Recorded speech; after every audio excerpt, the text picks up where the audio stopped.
Good morning. Welcome to our Sunday service at Unity of Walnut Creek. This morning we're going to be graced with the music of our Joyful Noise Choir, and we're also welcoming a very special guest, the Reverend James Trapp, who is currently the minister at Unity Spiritual Life Center in Sacramento, who will be talking to us about the beloved community.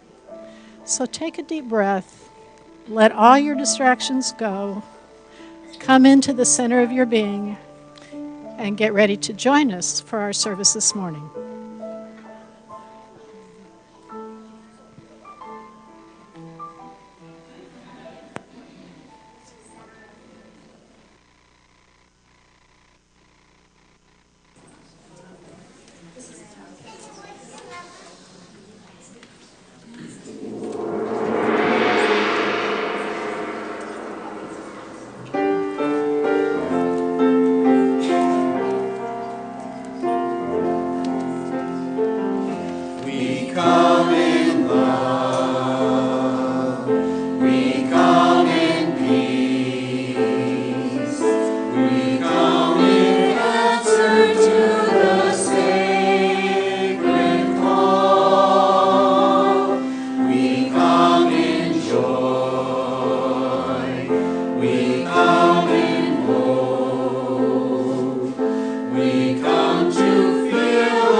Good morning. Welcome to Unity of Walnut Creek.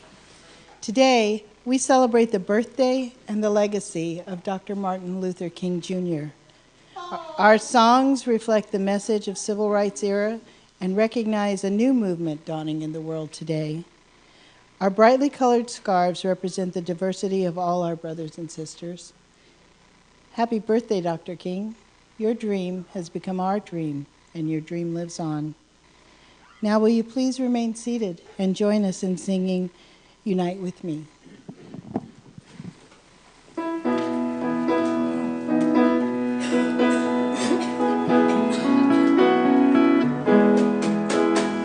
Unite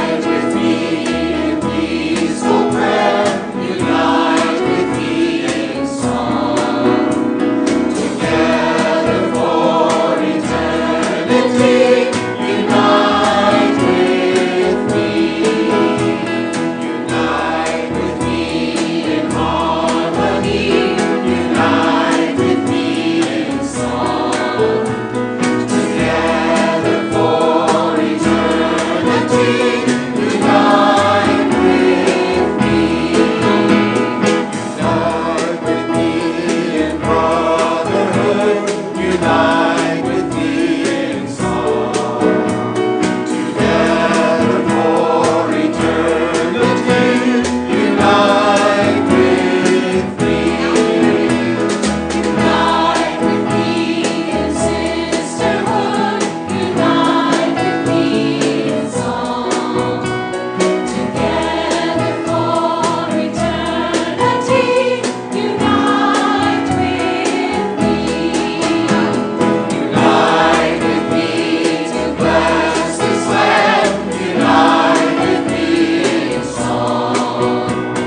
I love being in a room full of beautiful people.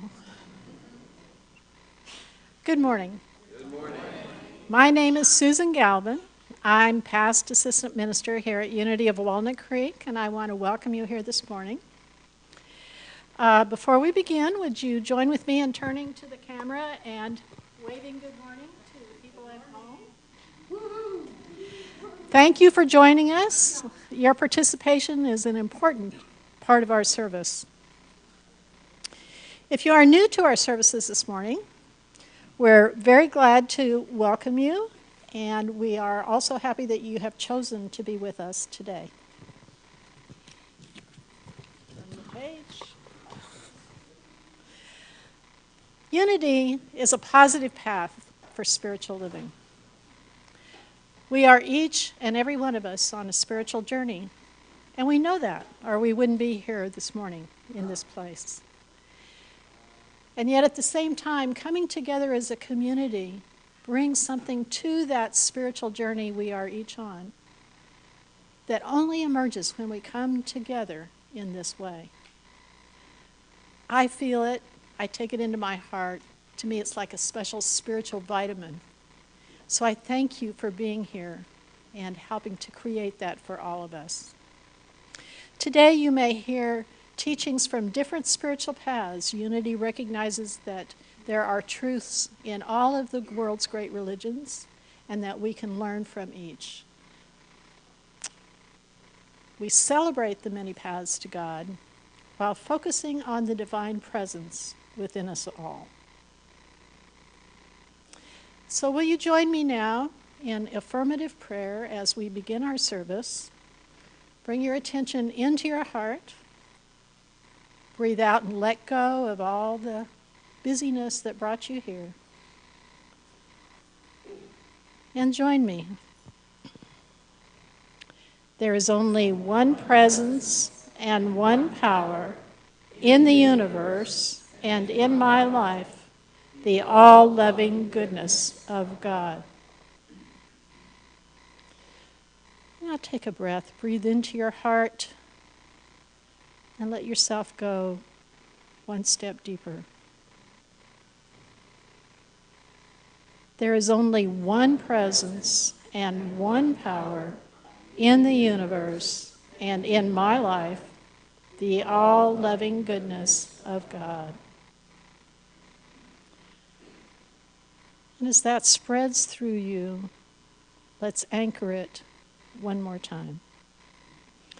There is only one presence and one power in the universe and in my life, the all-loving goodness of God. Now, please remain seated and join us in singing, I See the Beauty in You.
I see the light shining through. I see the love that's in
We have a very special guest this morning, the Reverend James Trapp is currently the minister at the very dynamic Unity Spiritual Life Center in Sacramento. He has also served as president and CEO of Unity Worldwide Ministries. And prior to that, he was senior minister in Unity of Miami, which is a very large and thriving ministry in the Miami area. All this time, James has been a true inspiration to Unity, including to Reverend David and Sheila, who are both so very pleased to have him here with us today. Please join me in welcoming Reverend James Trapp.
I invite you to relax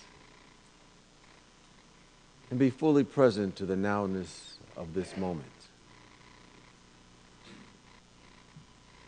And know that you are surrounded by a sea of divine and perfect love.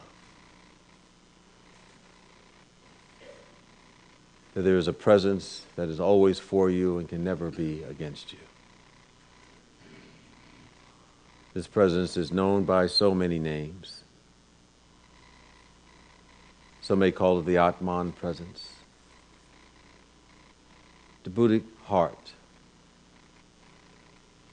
the Christ in you, the hope of glory.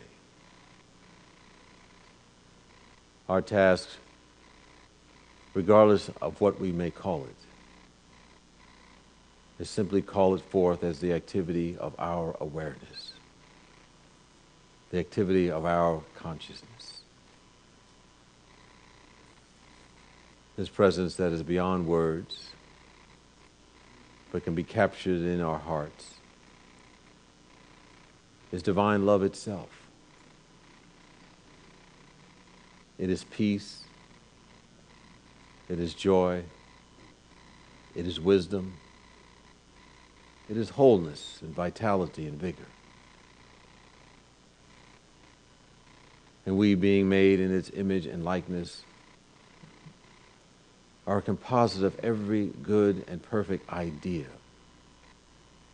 that this presence is.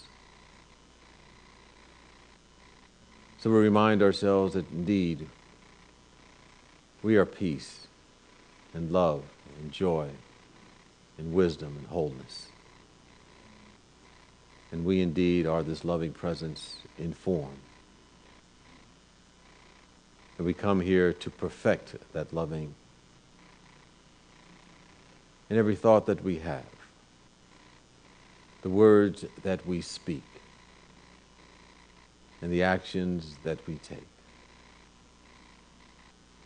We're reminded that we're here to let God be God in us. And as we do, we are able to say, as the master teacher, Jesus the Christ, said, when you see me, you see the presence that sent me. We're reminded that this presence needs us to express and shine its light. We are the way that this presence gets around in this dimension, in this world. So we serve as reminders to each other of our true nature and being. We say to ourselves, I am light, I am love, I am joy. And we embody all of those qualities so that we're radiating from the depths of our being this truth and transforming from glory to God's glory ourselves and bringing ourselves from where we are to where we know we can be, and how the Spirit sees us at our highest and our best. So let us take a moment and touch the realm of this all-knowing, everywhere present presence. Let us feel our oneness in the quietness and the silence for a moment.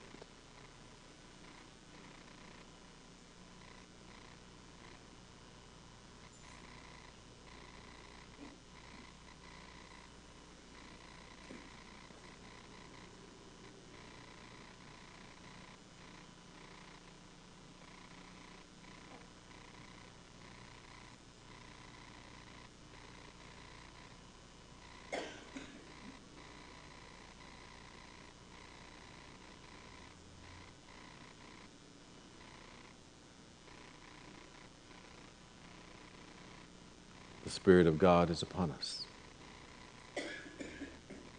And we've been anointed to spread the good news that each and every one of us are the unique expressions of the Spirit of the living God. We're grateful for the opportunity to be those vessels and vehicles, to anchor heaven in our lives and in this world, so that we can bring about the world that is our true nature and being, one in the Spirit. We feel and sense that gratitude, and we are thankful.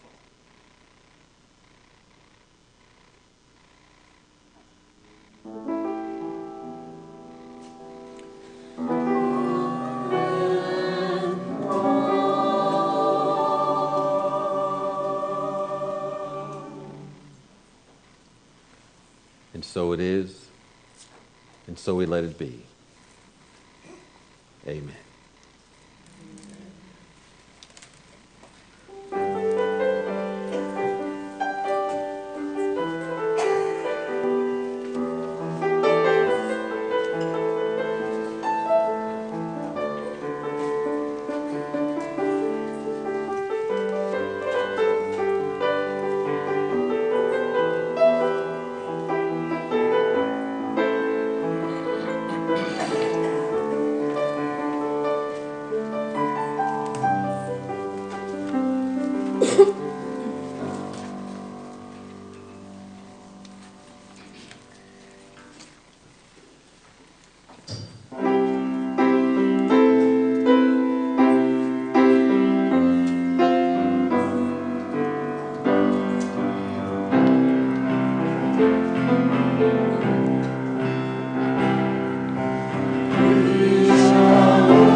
perfect song.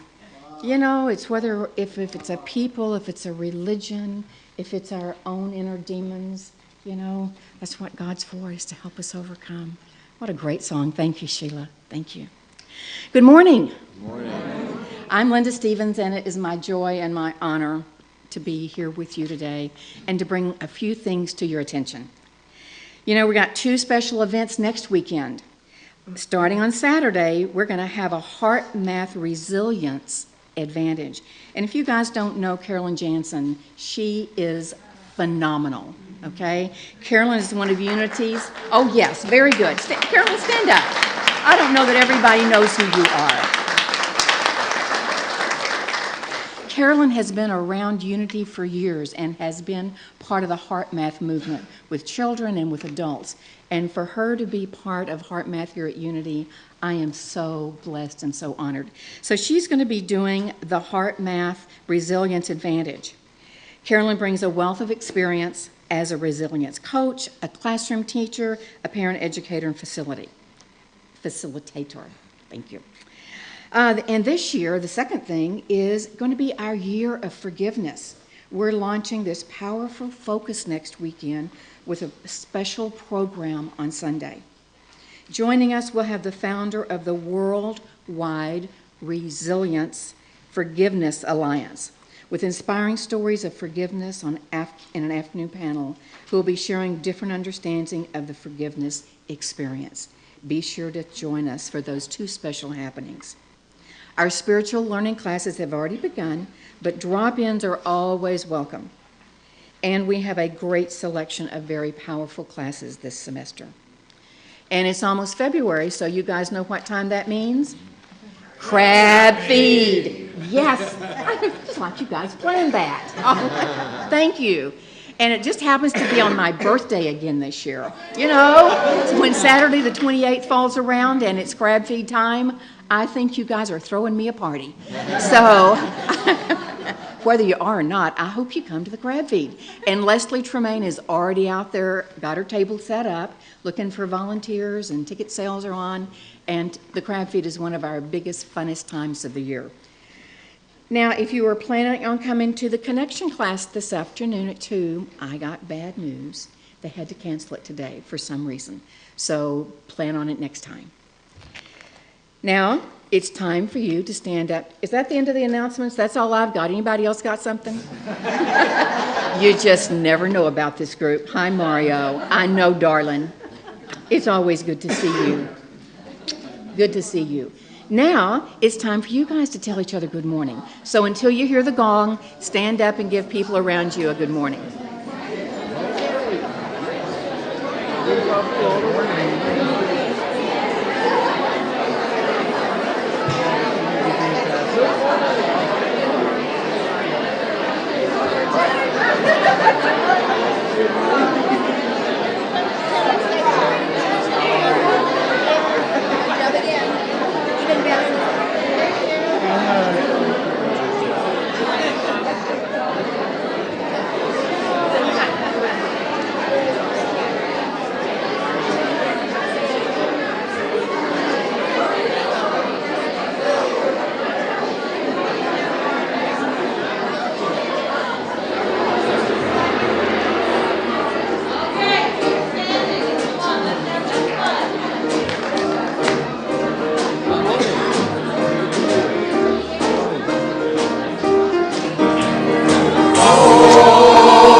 will show the world there's so much to be done. And we won't stop until we've joined together as one. We can build a bridge of peace and harmony from sea to shining sea. Don't you know that brotherhood appears to be the most important key? So let's unlock the door to a world of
Well, thank you, choir, and Sheila, for bringing the wonderful songs, serving as a reminder of the possibilities of the human spirit, that we indeed can build those bridges of peace and harmony. This is our mission and charge and why we are here.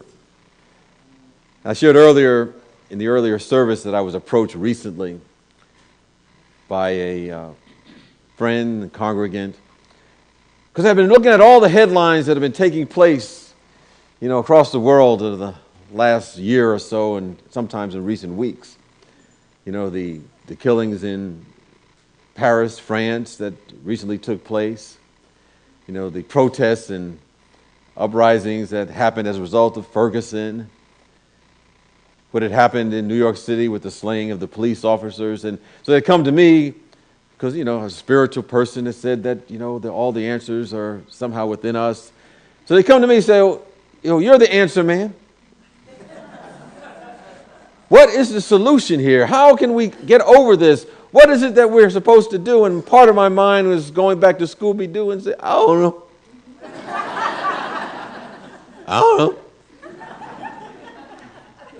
But as I thought about it more, of course, there's always a solution. And as we look at those things that have taken place, those headlines that we see in the internet and newspapers, television, as someone told me, those are nothing more than the world's prayer requests.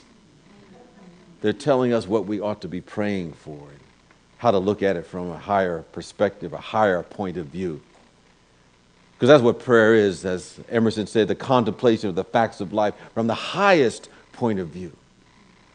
And these things really serve as evolutionary triggers to remind us of who we are and the power that is within us. And the power that's within us is to bring forth these spiritual ideas and principles and ideals so that we can move from where we are to where we can be. Indeed, these ideas have come about at the right and perfect time in our awareness. They are here because it is time for us to express them at a deeper level. There's a French dramatist and novelist, Victor Hugo, who said, an invasion of armies can be resisted, but not an idea whose time has come. He's saying there's nothing more powerful in the world than an idea whose time has come. And sometimes in the divine unfoldment of the universe, it creates a moment in time that is perfect. It is absolutely perfect for a person with a vision and a mission to bring forth an idea that alters the course of history. And such a time took place on December 1st, 1955, when a 42-year-old African-American seamstress was riding a public bus from her job at a Montgomery, Alabama department store. And she was approached by a man who remained standing rather than sit next to her. And the bus driver demanded that she surrender her seat. And this was required, of course, by the segregation laws that were in effect at that time in the state of Alabama. And later on, the woman said that she wasn't a martyr at all, but she had a very hard day of work. And her feet were hurting. And so she was way too tired to give up her seat. So she refused to get up. Well, she was subsequently arrested. And soon after, a young visionary Baptist minister for 381 days conducted a successful nonviolent boycott against the bus system. And that boycott set in motion a moral and spiritual as well as a political revolution whose tremors continue to be felt around our world today. And of course, that seamstress was Rosa Parks, and that minister was Dr. Martin Luther King, whose birthday and vision is being recognized this weekend in this country and around the world. Dr. King no doubt had a vision that went beyond himself in order to positively impact and have influence in the direction of this country, but his thing was that he did not miss his mission. And I think in many other ways that we have our own mission that we don't want to miss. We don't want to miss our mission for our world today. Because in our own unique way, we have a grand mission. We know the mission is grand for us when we realize it's much bigger than what we can accomplish without the power and the presence and the love of God. And it's something that we will likely not be able to achieve in a single lifetime. So we know it must be big in order to really be called a God-inspired mission or vision. And if we can wrap ourselves around a dynamic theme and mission for our life, I think we'll discover a couple things. And even though it may not be big or small from other perspectives, it's no small when it comes to an idea from the presence of God. And as we have something that's big for us, we'll discover that the nagging problems that we have sometimes, that we maybe on some level beg God to get rid of, and we may be crying and going to a chaplain or a prayer partner and maybe call up silent unity and we'll say, please, please, please, please. Oh, wait a minute, that's James Brown. Wait a minute, I'm getting my things mixed up. That's a James Brown song. But if we're going to someone and praying and saying, I want to get rid of this. God, if I only would have this happen to me, if only everything would be taken care of, if this or that would happen, then I could truly give, I could truly express my life. But of course we have it backwards if we see it that way. If we begin to embrace a large mission for our life and surrender to it, if we begin to walk in the direction of it with absolute gratitude, we'll discover that the seeming nagging problems that we have begin to dissolve. Because those problems or challenges that we have are simply life's message that we're trying to live in a world too small. And so we're here to expand our world, expand our awareness, expand our perception. And those seeming challenges, no matter what size, will begin to go to the nothingness for which they have come. Now, this happens when we have our own compelling vision for our life. You know, Dr. King had a compelling vision. He called this vision the beloved community.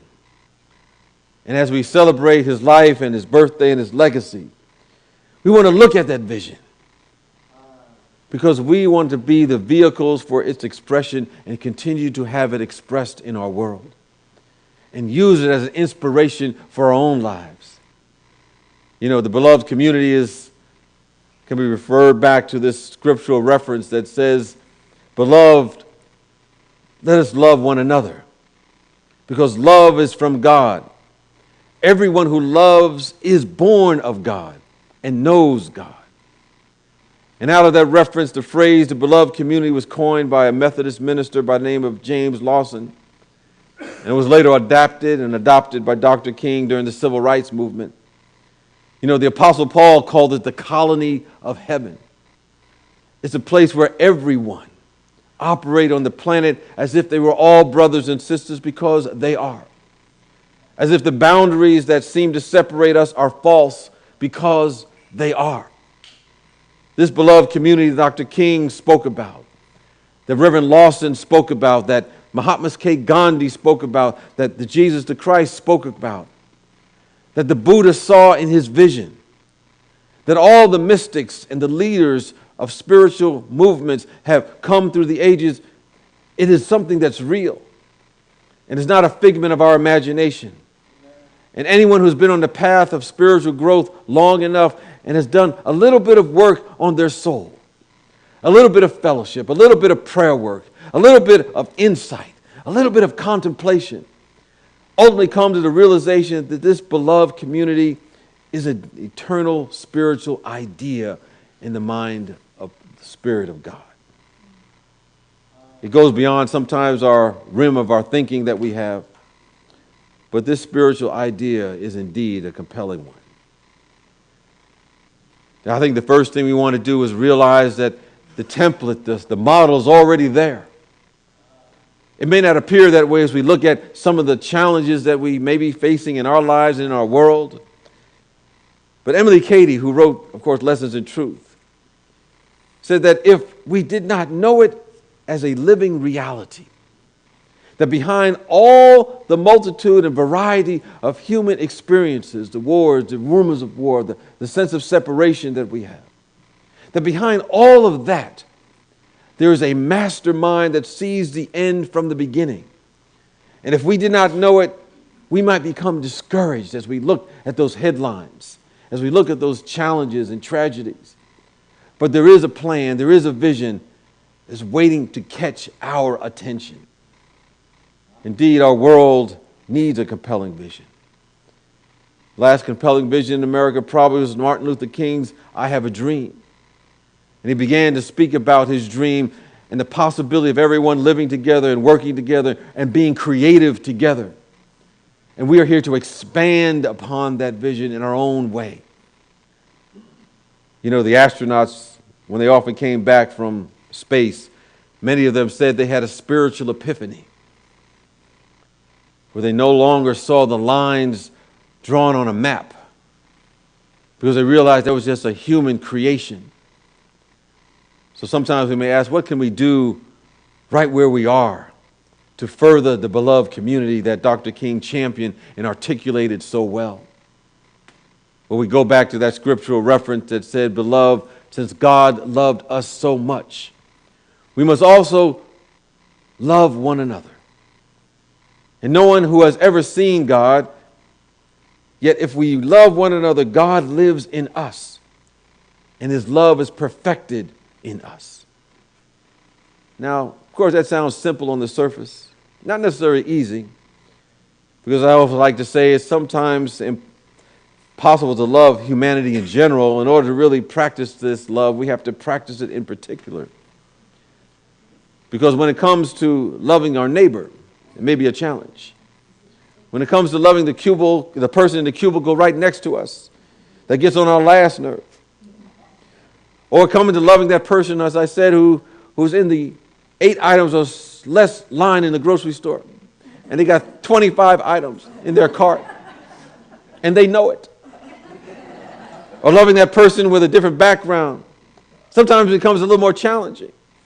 But to build the love ethic, it's no longer sufficient to say we love in general, but we're exercising spiritual intention to love in particular. As Jesus said, to gird our loins, to love the individual in front of us. You know, oftentimes we walk around, we want others to understand us, understand our point of view. We might become fixed and rigid in our opinion. And we articulate our point of view and imagine all kinds of ways to get our point across, or to bring into expression the thing and the things that we want to see brought into attention according to how we see it. But to engender the love ethic and to build the love community, we want to use our imagination as an angel of God and put ourselves in another person's shoes, another person's point of view, no matter how different they may appear, and see things from their perspective, which then widens our own perception, allows us to embrace that other person, and allows us to activate the love ethic in a real and not theoretical way. You know, sometimes we start off by simply tolerating others, but we don't want to stop there. You know, sometimes we may say, I could tolerate them for about 5 minutes. Then I got to go. I got to leave. We want to move from mere toleration, which sometimes means overcoming our differences with someone, and move from toleration to acceptance. We're able to accept another individual, another point of view, which leads to greater appreciation. And this activates that love ethic in our heart, and the beloved community becomes the order of our day and becomes the beginning stage for transforming our own soul, because we're exuding a whole different energy that we want to have run through our society. Now, this is not always normal. You know, sometimes in our culture, you know, Jesus said, you know, this is kind of the extremists for love. You know, he used to say to folks, you know, turn the other cheek. I used to think when people heard that, he said, okay, I could follow you no more. Because it was cool when you said God is love. It was cool when you said you're the light. It was cool when you said the kingdom of God is within us. I'm not a masochist, my brother, but I can't see this turn the other cheek idea. Of course, it means something totally different than that literal interpretation. It simply means that we give one form of energy that is different from the energy that we receive. It means we give another form of energy. When someone gives us hate, we give them love. We turn the other cheek, not to say, slap me. No, that's not what we mean. That's why we don't read the Bible literally. It means to turn like the martial arts in Aikido, turning and letting the energy go by and giving another energy in return. Giving forgiveness, giving love, giving compassion, giving understanding. Now, it takes strength to do that, because it doesn't take strength to react on the same level. It does take strength to give one form of energy for a lesser one. You know, Dr. King was coming away from a meeting one time and rallying his folks behind him. And there was a man who disapproved of him, didn't like him, didn't appreciate his philosophy. And he walked up to him and he spit in Dr. King's face. And he calmly reached into his jacket pocket and he pulled out a handkerchief and he wiped the spittle off his face and he balled up the handkerchief and he handed the handkerchief to the man and said, "I think this belongs to you. I think this belongs to you." Of course, to act in that way only comes from an understanding of who we are as spiritual beings. And we have to turn to that soul force that's within us. And it takes strength to operate that soul force awareness and consciousness. But when we do, we have a transformation of ourselves and the people that we interact with. So we want to get into that habit where we realize our true self. We break down anything that's not in alignment with that. Where we end up loving in spite of the small self, the ego self. We end up forgiving in spite of the little self. We end up sharing in spite of the little self. And then we realize that this is our real self. You know, there was a woman who was on a plane and she was sitting in her seat and decided to go up and go to the restroom, and she left a bag of cookies in her seat. And she came back, and the man who was sitting a seat next to her had her bag of cookies. He just picked it up and just started eating her cookies. Next thing you know, she was pretty indignant about this. She was upset, and how can this man go just take my cookies? Don't ask me any, doesn't invite me, doesn't ask me to eat anything. And so she decided to just go reach in the bag and pull out her cookie and eat the cookie. He reached in the bag, gave her another. And this went on for a little while until she realized, oh, I'm in the wrong seat.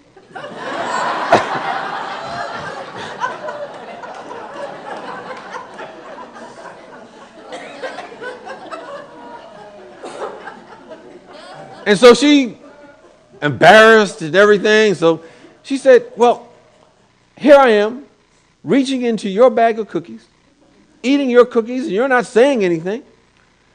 I mean, what was going through your mind? Why did you just allow this to happen? And he said, my philosophy is, when in doubt, share. So I just was sharing my cookies with you. The bottom line is, in life, our theology is what we do. What we practice is the key.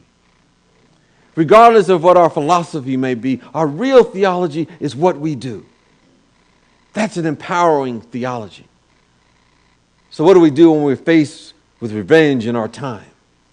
What do we do when we're faced with hate? What do we do when we're faced with the need to forgive?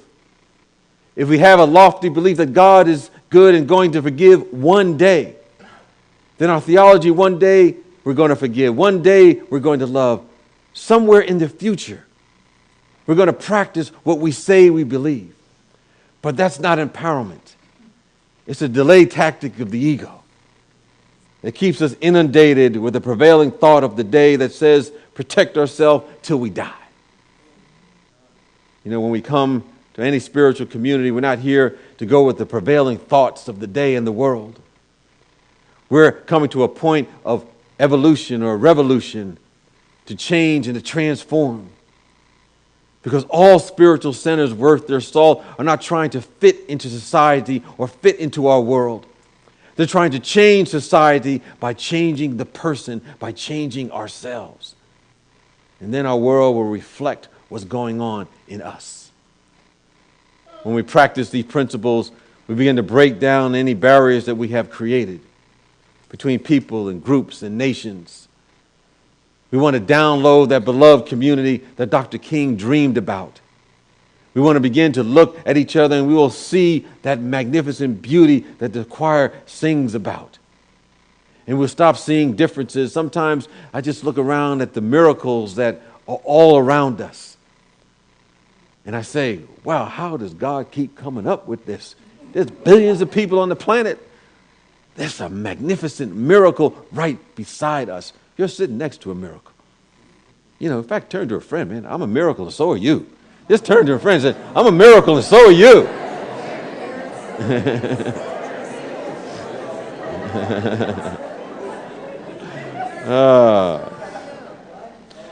So we want to do our part to expand the beloved community by simply taking one area of our life.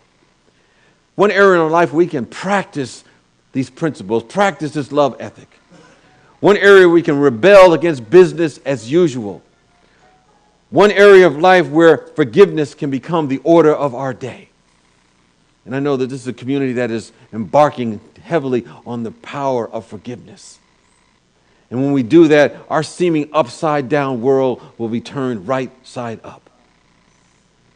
We do that in our own environment. Understanding wherever we are, whatever we do, whenever we practice these things, these principles, we're affecting the entire world because we're interconnected on a spiritual level, a soul level. And underneath business as usual, we realize there's an idea, a spiritual plan, a wholeness, a harmony. So as we think about Dr. King and all those who espouse his vision, we simply say, brothers and sisters of God, the time is now. The place is wherever you are, to be more than you ever thought you can be. For the world needs us to be those channels, those vessels, to be the full expression of the Spirit of God. So that we may anchor this beloved community on earth that Dr. King envisioned. And it is in the mind and the heart of the infinite. Because this is an idea whose time has come. Peace and blessings to you.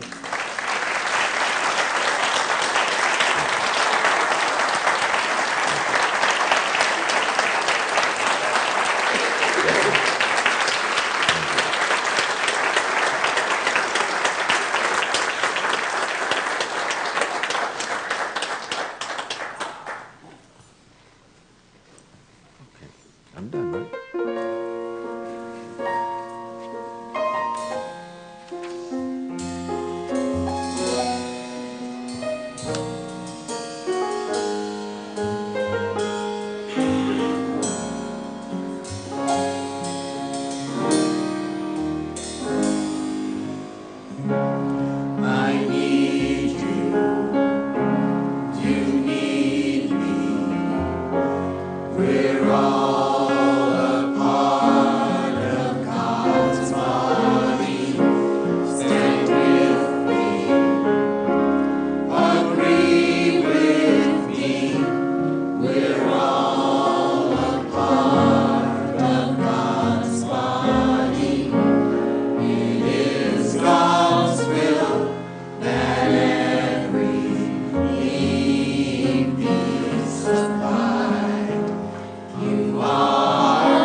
I love you. I need you to survive. I won't harm you with words from my mouth. I love you. I need you to survive. I pray for you. You pray for me. I love you. I need you to survive. I won't harm you with words from my mouth. I love you. I need you to survive. I pray for you. You pray for me. I love you. I need you to survive. I won't harm you with words from my mouth. I love you. I need you to survive. I pray for you. You pray for me. I love you. I need you to survive. I won't harm you with words from my mouth. I love you. I need you to survive. I pray for you. You pray for me. I love you. I need you to survive. I won't harm you with words from my mouth. I love you. I need you to survive. I pray for you. You pray for me. I love you. I need you to survive. I won't harm you with words from my mouth. I love you. I need you to survive. I pray for you. You pray for me. I love you. I need you to survive. I won't harm you with words from my mouth. I love you. I need you to survive. I pray for you. You pray for me. I love you. I need you to survive. I won't harm you with words from my mouth. I love you. I need you to survive. It's God's will that every need be supplied. More important to me, I need you to survive. More important to me, I need you to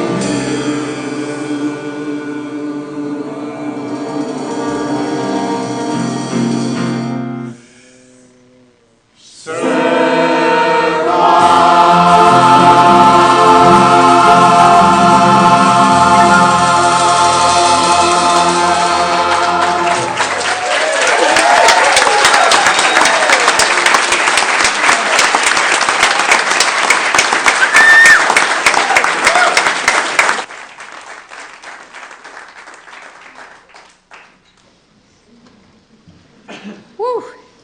Well, you guys chose a good day to be here, didn't you? This has been phenomenal. Thank you, James. We're so glad to have you. And thank you, Sheila. Wonderful. And thank you, guys.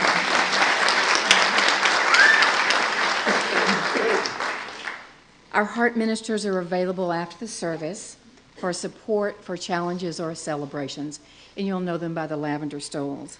And you may see them around the sanctuary or outside praying with somebody. And if you need prayer support, please go up to one of them and let them know that. They're here for you. Now I'm going to ask everybody to take out a connection card in the back of the seat in front of you. Fill it out. Let us know you're here. If you have any questions or comments about the service, about what's going on, things you want anybody around here to know, please take that as an avenue to write something down. And if you're new to Unity, we'd like for you to go out to the table. It's got a blue tablecloth on it back there. And we've got some information for you, and let us get to know you better. We're really, really glad that you're here. Now, our spiritual focus for the week is we are one in spirit. Say that with me. We are one in spirit. So I hope you take that with you this week. Let it come in a little bit more and more every day, and join with all of us as we affirm that. Now, the ushers will take the card that you just filled out when they pass around the offering basket. Now it's time for our prosperity celebration. For credit cards donation, there's envelopes provided for you in the back of your chair, or for those of you at home, there's a button that says, click here, and you can donate. How handy is that? Now, the co-founder, Charles Fillmore, taught us that spiritual connection opens us to God's abundance expressing in our lives. And one of the many things he said was, be thankful for every blessing that you gain and grateful for every demonstration, as it were an unexpected treasure dropped in your lap. This will keep your heart fresh, for true thanksgiving may be likened to rain falling upon ready soil, refreshing it and increasing its productiveness. Now I invite you to take out your tithes and your love offering. Hold them in your hand, and if you're sharing them with somebody, it's kind of fun to hold their hand as well. And affirm with me our prosperity blessing. Divine love through me blesses and multiplies all that I am, all that I have, all that I give, and all that I receive. And we are so thankful. Thank you.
Let's bless our children. Children, you are loved, special, and important. The light of God shines through you. And now let's join hands.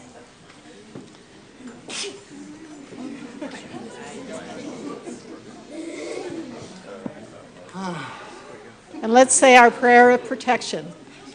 The light of God surrounds us. The love of God enfolds us. The power of God protects us. And the presence of God watches over us. Wherever we are, God is, and all is well.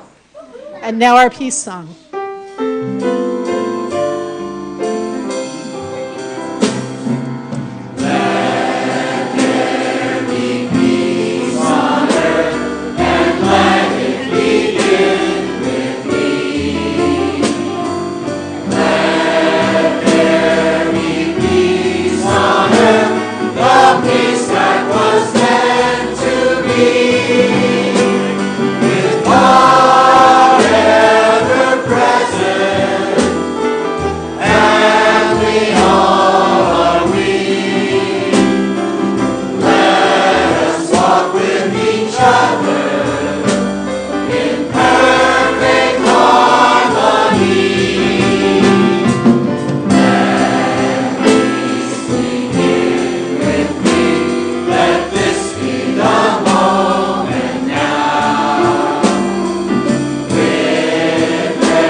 You are the light and the love and the peace on earth right now. So let your light shine and have fun.